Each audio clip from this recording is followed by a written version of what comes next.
The low oblique bridge with hip differentiation becomes a great exercise to not only improve hip mobility and range of motion, because for a lot of runners they tend to develop stiffness and tightness within the hips due to relatively limited range of motion that they're repetitively training through gait, and there isn't a lot of variety within the training that challenges the hip within multiple planes of movement or even out of a certain degree of range of motion.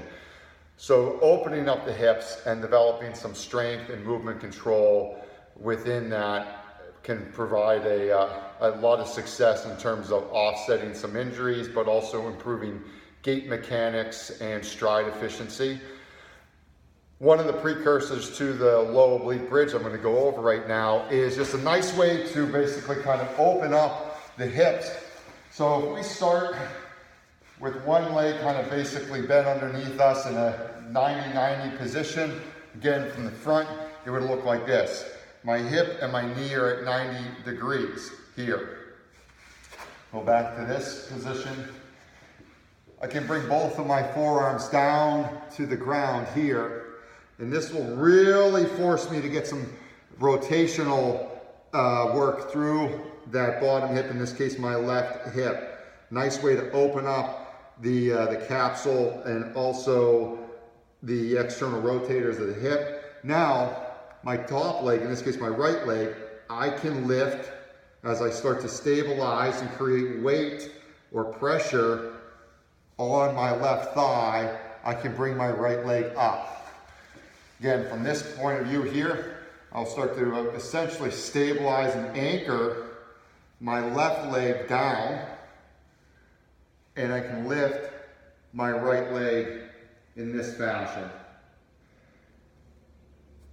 So that's a nice way to prep for the low oblique bridge.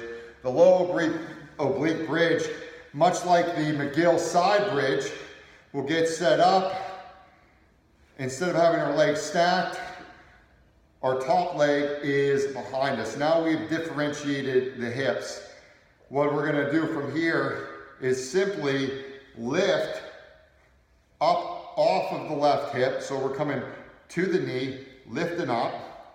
And now once we're in this position, we can lift this top leg. So now we're working the dynamic of support and swing function that's very characteristic of gait. One of the things to keep in mind with this is to ensure that you're creating the right support off of the knee. Once you get into that low oblique bridge position, one of the things that you'll want to ensure that once you stabilize and get to that right knee, the foot, this would be the left knee, my left foot is up in the air off the ground. And then I'm able to appropriately stabilize from that knee, getting the most out of resetting my posterior chain, my glutes, helping them function better and improve the mechanics of the lumbopelvic complex.